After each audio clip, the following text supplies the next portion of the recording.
அனைவருக்கும் வணக்கம். நான் அருப்புக்கோட்டை அண்ணாமலையார் ஜோதிட நிலையத்திலிருந்து உங்கள் ஆஸ்தான ஜோதிட ரத்னா ஜெய்சங்கர் பேசுகிறேன். இப்போ இன்னைக்கு நம்ம கிரகங்களுடைய பலம், ஏன்னா 12 ராசி கட்டங்களில் 9 நவகிரகங்கள் தான் நிற்கக்கூடிய அந்த இடத்தை பொறுத்து பலம் அடைகின்றன, பலம் இழக்கின்றன.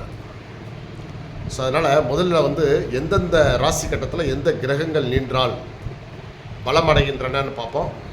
அப்புறம் அதற்கு நேர் எதிரான, ஏன்னா ஒரு ப்ளஸ்ன்னு இருந்தால் ஒரு மைனஸ், வெற்றின்னு இருந்தால் ஒரு தோல்வி, இரவு என்றால் பகல் அப்படின்னு இருக்கு இல்லையா, மாறி மாறி.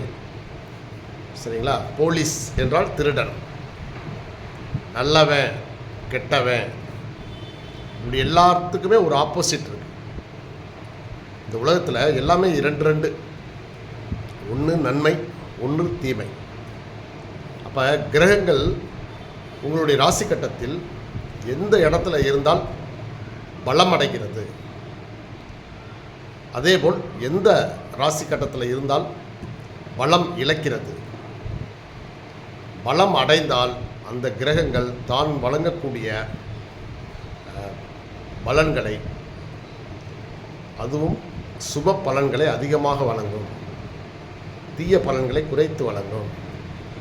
பலம் இழக்கும் கிரகம் அது எவ்வளோதான் நல்ல கிரகங்களாக இருந்தாலும் அந்த கிரகங்களால் முழுமையான நன்மைகளை செய்ய முடியாது. பலமிழந்த ஒரு கிரகம் சுமாரான நற்பலன்களைத்தான் செய்யும், ஆனால் அதிகமான கெடுதல்களை செய்யும். ஏன்னா ஒவ்வொருத்தனுக்கும் நல்ல குணங்கள் இருக்கும், கெட்ட குணங்கள் இருக்கும் இல்லையா. அப்போ இதே போல் ஒவ்வொரு கிரகங்களுக்கும் இருக்குது. அவை நல்ல இடத்தில் இருக்கும்போது முழுமையான நல்லவனாக இருக்கும்,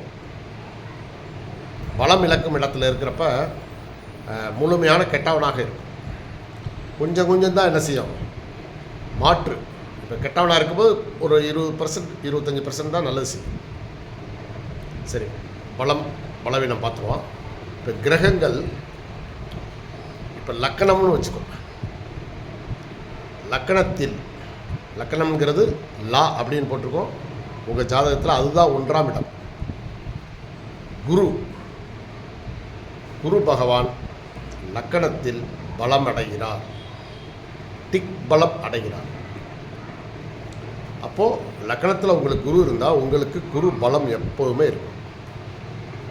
ஸோ உங்களுக்கு நல்ல காரியங்கள் நிறைய நடக்கும். எவ்வளவு தான் உங்களுக்கு மோசமான காலகட்டமாக இருந்தாலும், மோசமான கிரகங்களுடைய திசைகள் நடந்தாலும் உங்களுக்கு குரு பலம் இருக்குது. அவர் எதில் பலம் இழக்கிறார் அப்படின்னா, அதற்கு நேர் எதிரான 7ஆம் இடத்தில் குரு நிற்கும்போது அவர் நிஷ்பலம் அடைகிறார். நிஷ்பலம் அப்படின்னா பலமே இல்லாமல், சுத்தமாக எந்த ஒரு பலம் இல்லாத ஒரு நிலைமை. சரிங்களா? நிராயுத பாணியாக நிற்கிறார். லக்கணத்தில் இருந்தால் ஆயுதங்கள் தாங்கி அப்படி கம்பீரமாக நிற்பார். 7ஆம் இடத்தில் நின்றால் அவர் பலமெல்லாம் இழந்து நிற்பார். அப்போ பலமெல்லாம் இழந்து நிற்கும்போது எப்படி அவர் நல்லது செய்ய முடியும்? ஸோ அதில் பலன்கள் கம்மியாக இருக்கும். லக்கணத்தில் இருந்தால் குரு நின்றால் பலம், உங்களுக்கு ஜாதகருக்கு பலம். சரி, அதே போல் புதன் கிரகம் இருக்கு இல்லையா, அவரும் லக்கணத்தில் நின்றால் திக்பலம், பலமடைகிறார். உங்களுக்கு அதாவது கல்வி அறிவு, மற்ற நண்பர்கள் ஃப்ரெண்ட்ஸாக இருக்கட்டும், எதாக இருக்கட்டும், சுறுசுறுப்பாக இருக்கட்டும், நரம்பு மண்டலமாக இருக்கட்டும், எல்லாமே நல்லா இருக்கும். மிகச்சிறந்த ஒரு பலன்களை புதன் லக்கணத்தில் இருந்தால் அந்த ஜாதகருக்கு கொடுக்கும். அப்போது அதற்கு நேர் எதிரான 7ஆம் இடத்தில் பலம் இழந்து நிற்பார். இவருக்கு என்ன படித்தாலும் நினைவில் இருக்காது. அந்த ஜாதகருக்கு எதையுமே, ஏன்னா அந்த புதன் கிரகத்தினால அதனுடைய காரகத்துவங்கள் நிறைய இருக்கு இல்லையா. ஸோ அது கொஞ்சம் டவுன் ஆயிடும். தாய்மாமன், இளைய சகோதரி, சகோதரம், இவங்க எல்லாமே வந்து உங்களுக்கு கொஞ்சம் வீக்காயிரும். அடுத்தபடியாக சூரியன். சூரியன் வந்து 9 நவகிரகங்களின் தலைமை கிரகம். அவர் 10ஆம் இடத்தில், உங்கள் ஜாதகத்தில் இருந்து, லக்கணத்தில் இருந்து 10ஆம் இடத்தில் திக்பலம் அடைகிறார். நல்லா ஸ்ட்ராங்காக இருந்தார் 10ஆம் இடத்துல இருந்தார்னா. அப்போ அவர் வழங்கக்கூடிய தலைமை பண்பு, நிர்வாகத்திறன், உங்களுடைய தந்தையார், அதுபோக வந்து நிறைய அந்த அரசியல் செல்வாக்கு, அரசியல் மூலமாக வரக்கூடிய வருவாய்கள், போரிடமெல்லாம் புகழ், கௌரவம், அந்தஸ்து, இது எல்லாமே அந்த ஜாதகருக்கு சிறப்பாக இருக்கும். அதற்கு நேர் எதிராக 4ஆம் இடத்தில் சூரியன் நிஷ்பலம் அடைகிறார், பலம் இழக்கிறார் அந்த ஜாதகருக்கு. சரிங்களா? அதே போல் செவ்வாய், இது இரண்டுமே உஷ்ண கிரகம். சூரியன் வந்து கடுமையான வெப்பம். அவர் 10ஆம் இடத்தில் திக்பலம் அடைகிறார், 4ஆம் இடத்தில் நிஷ்பலம் அடைகிறார். சரிங்களா? அதே போல் செவ்வாய் 10ஆம் இடத்தில் திக்பலம் அடைகிறது, நல்லா வெரி ஸ்ட்ராங். ஆனால் அதே போல் செவ்வாய் வழங்கக்கூடிய அந்த சகோதரத்துவம், மூத்த சகோதரம், அது மட்டும் இல்லை வந்து வீடு, மனை, வாசல், நிலம், விவசாய நிலம் எல்லாமே வந்து உங்களுக்கு சிறப்பாக அமையும் 10ஆம் இடத்துல இருந்தார்னா. அது சம்பந்தமான தொழில்கள் உங்களுக்கு சிறப்பாக ஓடும்.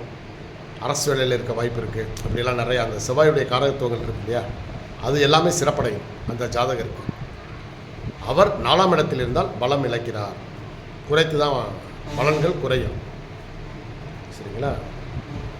சந்திரன் உங்களுக்கு 4ஆம் இடத்தில் பலம் அடைகிறார். சரிங்களா?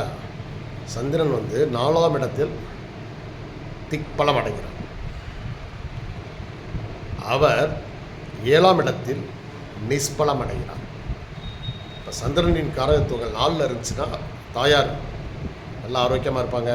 தாயார் சொல்கிறது, அந்த வீட்டில் தாயார் சொல்கிறது எல்லாமே மகாராணி மாதிரி அந்த தாயார் இருப்பாங்க. அதுபோக வந்து வீடு, மனை, வாகனம் எல்லாமே அந்த ஜாதகருக்கு இயற்கையாகவே நல்லபடியாக அமையும். சொந்த வீடு இருக்கும், அது இருக்கும், எல்லாமே இருக்கும், அனைத்து வசதிகளும் இருக்கும். அவரே 10ஆம் இடத்தில் இருக்கும்போது பலம் இழந்துடுறார். சரிங்களா? அடுத்தபடியாக சுக்கிரன் 4ஆம் இடத்தில் திக்பலம் அடைகிறார். 4ஆம் இடத்தில் இருக்கிறப்ப அந்த 4ஆம் இடத்து காரகத்துவங்கள் சுக்கிரன் மூலமாக உங்களுக்கு வருமானம் சிறப்பாக இருக்கும். ஒரு வீடு வாங்கணுமா, மனை வாங்கணுமா, பிளாட் வாங்கணுமா, வண்டி வாங்கணுமா, கார் வாங்கணுமா, பைக் வாங்கணுமா, எல்லாமே உங்களுக்கு சிறந்த முறையில் கிடைக்கும் அந்த ஜாதகருக்கு. அவரே 10ஆம் இடத்தில் நிற்கும் பொழுது நிஷ்பலம் அடைகிறார், அதான் பலத்தை இழந்துடுறார். சரிங்களா? அடுத்தபடியாக சனி பகவான் 7ஆம் இடத்தில் நிற்கும் பொழுது திக்பலம் அடைகிறார். சரிங்களா? அப்போ அவர் கொடுக்கக்கூடிய காரத்துவங்கள், அதாவது கெடுதல் பண்ணுறதுக்காகத்தான் உங்களுக்கு வந்திருக்காருன்னா கெடுதல் நிறையா பண்ணுவார்.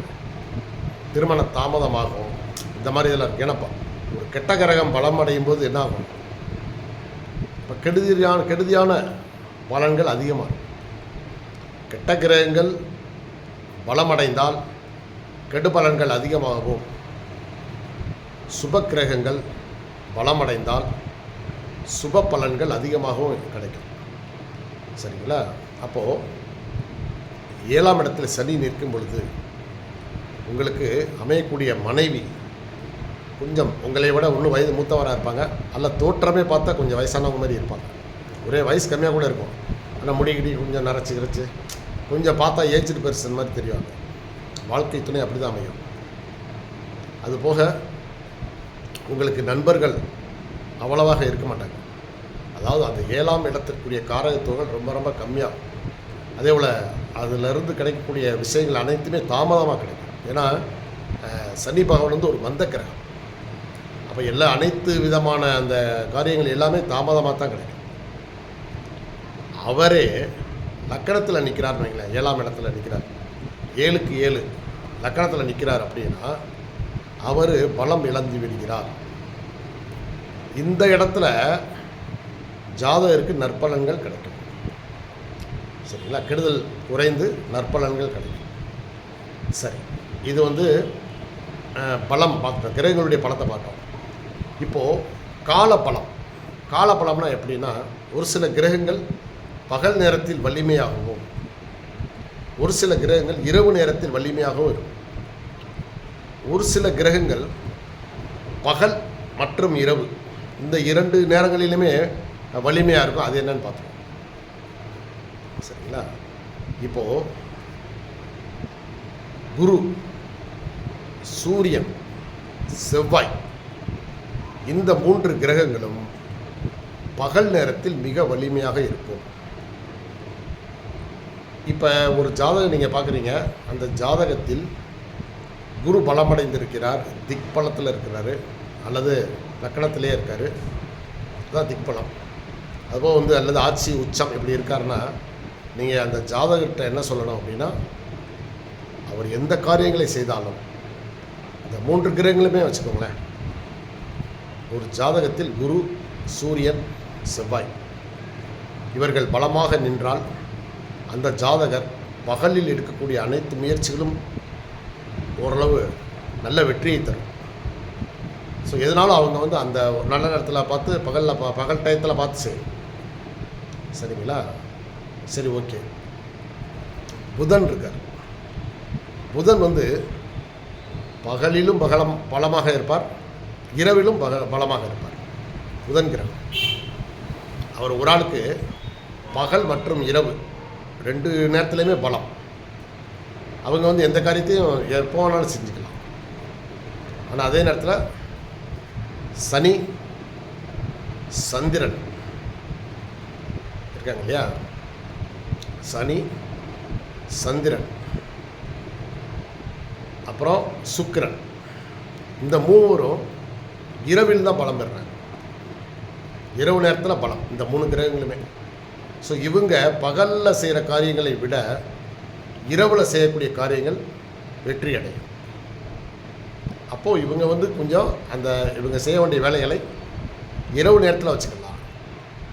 இதுதான் இந்த கிரகங்களுடைய பலம் என்பது இது.